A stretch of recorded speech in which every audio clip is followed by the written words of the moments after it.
Well, hello and welcome to this video log that I'm going to be doing over the next few days based on the build of a new Warbirds Replicas FW190 that Richard Wills has designed to be a relatively inexpensive model, 4S battery powered model, hand launched, to really compete with the likes of the foamies that we get from the Far East, but at a much lower cost. The cost of the kit is about £170. By the time you get a motor, an ESC, you're talking about maybe 230, with your servos maybe £260. You finish it yourself, no retract, it's a belly lander because it's going to weigh about maybe 4.5 pounds. And the idea is it's a simple build, very quick and easy build, designed for people who haven't really done any construction before, to find an easy way of dealing with construction, right the way through to easy way of finishing it with emulsion paints from DIY stores and so on.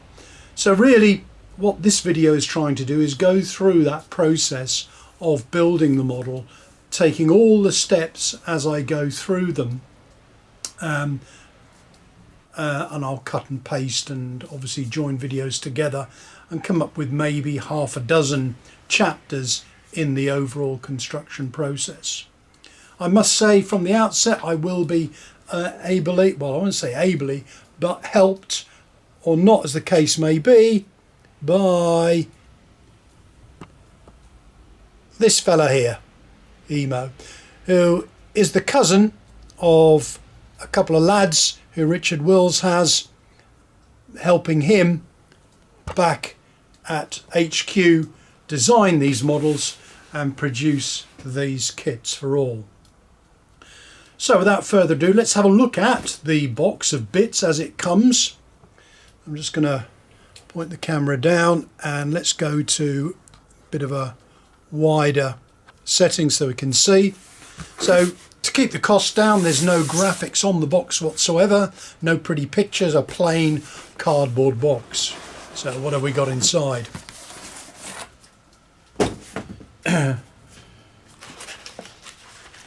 No instructions either with this, again to keep the costs down, but it is fairly intuitive, the build. And also, if you are interested, if you go on to modelflying.co.uk to the forum, and there you'll see several builds that are being carried out by beginners and expert builders of the same model. So this is the instructions, or these are the instructions. We got a nice layout of all the parts that are in the box so we can see what they are. So let's just put that to one side, and of course Elmo's going to want to have a look, so I'll give him a hand up here to have a look around, to inspect it. Yeah, we need to get the drawings out. Okay, so let's put Elmo to one side. So I would always suggest, first of all, to get the drawings out, lay them on the table so you can see basically what the model looks like, and then go through the parts in the box. So I'll put those down to one side, and let's get the plan out. Elmo's going to have to move. He can look over the corner as I get this plan out. Nicely drawn plan there. It's got the fuse down the bottom here, the fuselage, indicating what goes where. Former are shown. Got a top view of the fuselage here, and one half of the wing tail there as well, which is rather nice. Okay, so I'm just going to stick a couple of pins in the corner of the plan just to keep it in position. I'm not necessarily, it's not a model that you build over the plan. The plan really is a reference to what you're doing. So ideally, if you've got a wall in front of you, which I haven't, this plan could go on that wall so that you can look at it when you're building on your work surface. By the way, my work surface is from Slick. It's a balsa offcut one they stick together and sell. It's good, it takes pins. Plasterboard is another good surface to work on. Make sure it's flat. Underneath mine I've got, sorry Elmo, you're going to have to move. Underneath mine there is, you can see here, it's a worktop, kitchen worktop, and to keep that level, that has got two metal bars going along it just to keep it level. Anyway, let's just pin this plan out so that we can see. As I say, I will roll this up afterwards and keep it out of the way, put it on the wall somewhere. I may even put it behind me, I don't know yet. Okay, and we'll get the parts list that's shown here and look at them as we get them out of the box.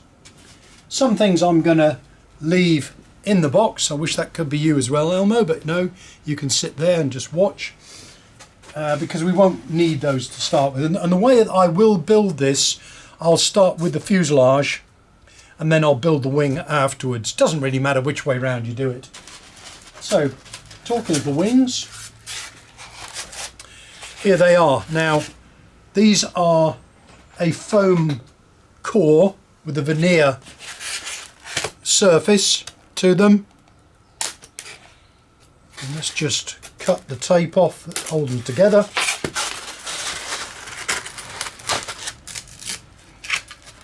Get rid of the tape, we don't want that.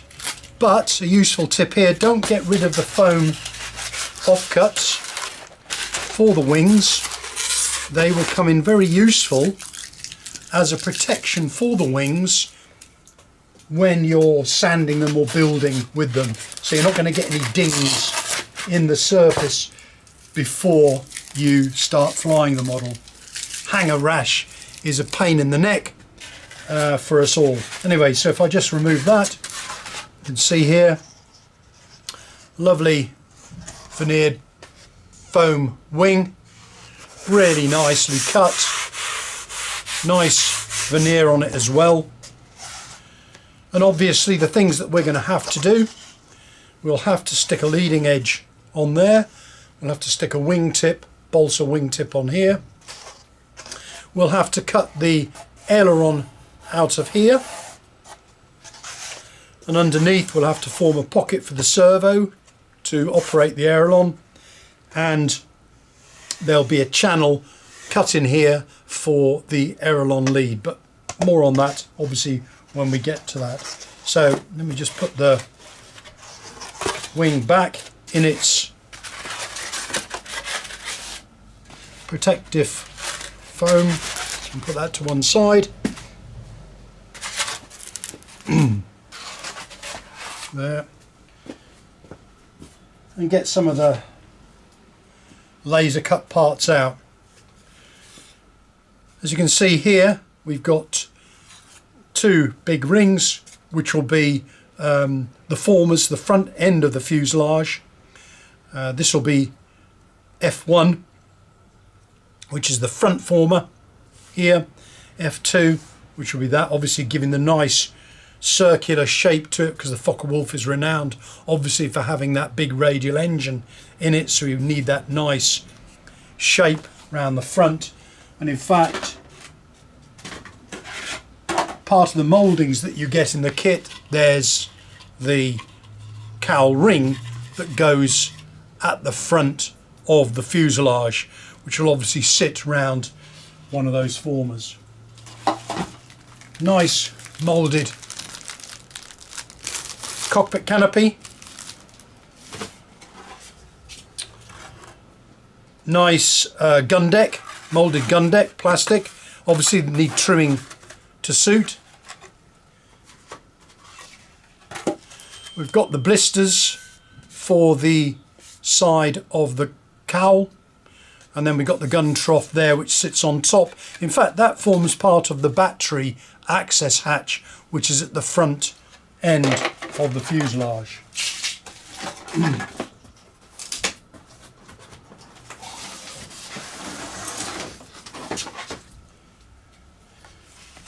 So here's typically what we've got. We've got one big shape here, which is actually called the fuselage crutch. And the way the fuselage is constructed is this central crutch is horizontal, if you can imagine it, horizontal through the airplane, and the formers fit into the crutch. So it's a self-jigging assembly. So we don't need to worry, like I said before, about building it on a building board, because these all slot in place as we assemble it, and that's one of the things we'll see fairly early on in the build. Just put that there.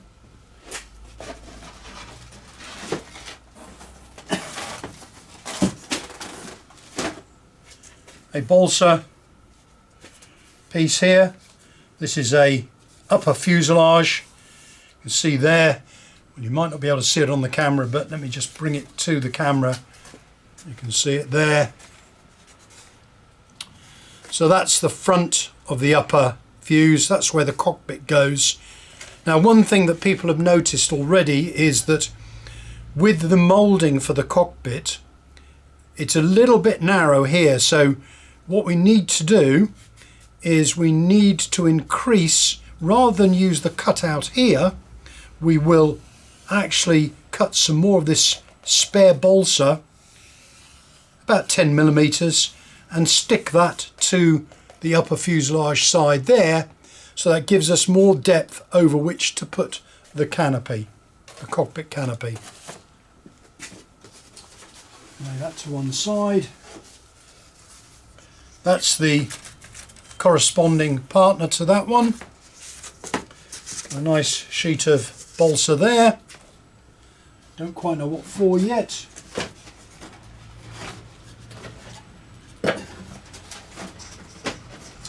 These are what I was looking for.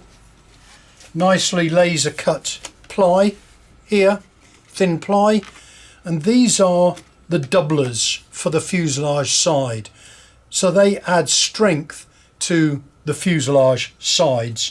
Obviously that's where the wing sits. There's the leading edge there, trailing edge there. So I'll stick that on top of those ply parts. And let's, talking of the fuselage, bring that out to see it. So here is the balsa sheet containing the fuselage sides, and look, they're so well laser cut it just falls out.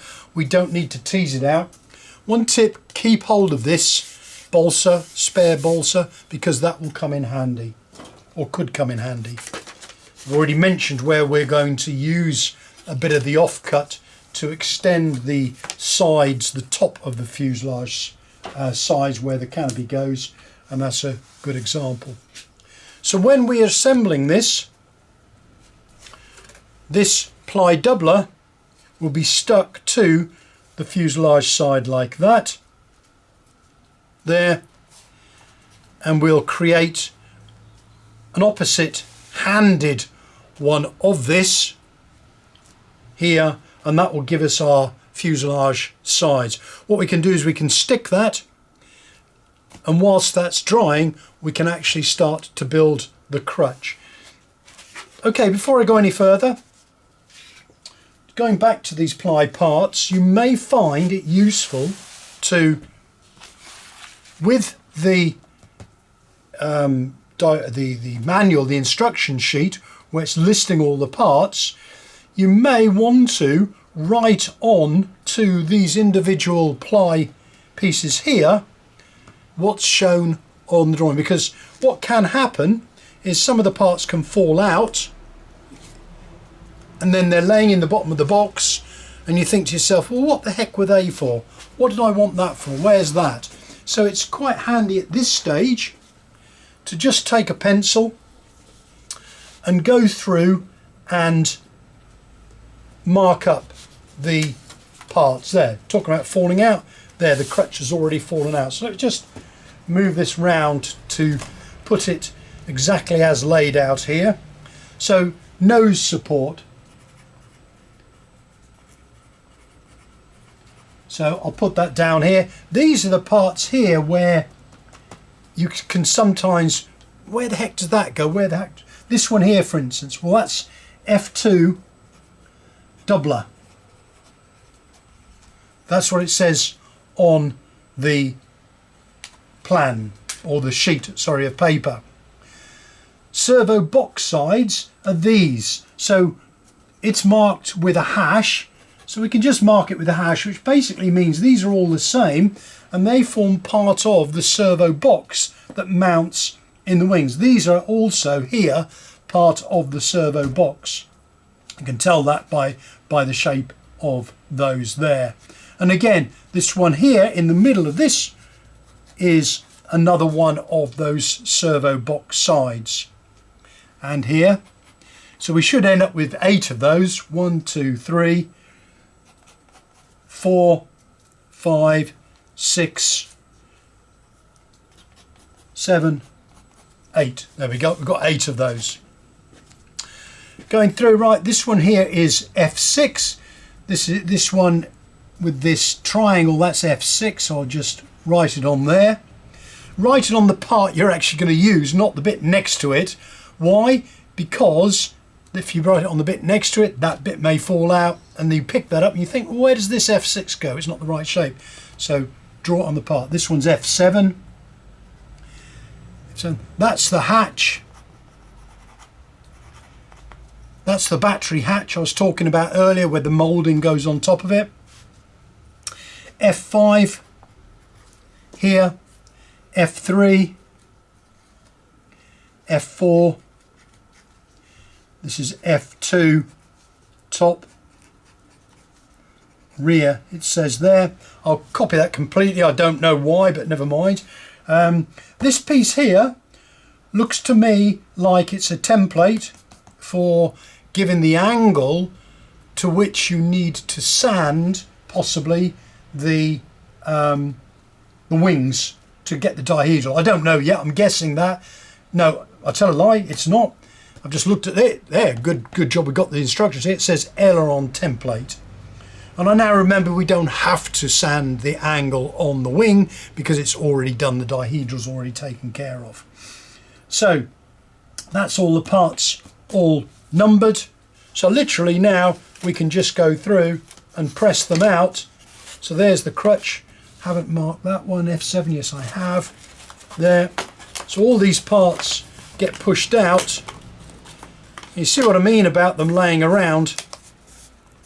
If you're not careful, you will lose the bits, and then you pick them up, you think, what the heck was that for? So that's the hatch. We want that. We don't need it now. Save that bit, may come in handy. Put the bits back in the box. There's my F7 cut there. What I do when I'm building, I also get myself a Tupperware or an ice cream box as well, and put all of these parts into the box just to keep them safe and to one side, and I know where to go to get them when I need them. I'll do that off camera, and when I come back, when I'm doing an assembly, they'll all be ready for me to use. So let's just continue pressing those out. There's no point in you watching me press all these out because you can see what I'm doing. So what I will do before I'll show you what I meant about the crux and how that, how that works in relation to the formers. So if we take one of our formers, let's say F5 here,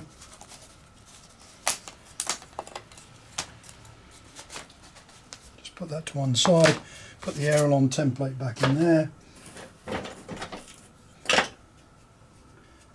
take an F6. So if I look at F5 on the plan, it shows F5 is here at the trailing edge of the wing, with the nose support around there.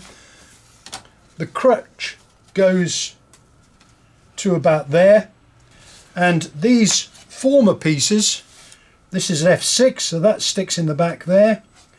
You can see it's a nice fit, so when we glue it, it's going to be relatively easy to do. Our F5 is going to go underneath. See, it's a nice tight fit. Be careful of sanding those to make them a better fit, because you want them to be a tight fit because it aids construction. So you get the general idea, that's how it all goes together. So we'll leave it at that, and when I come back I'm going to start to assemble the wing doubler, the fuselage doublers and the crutch at the same time.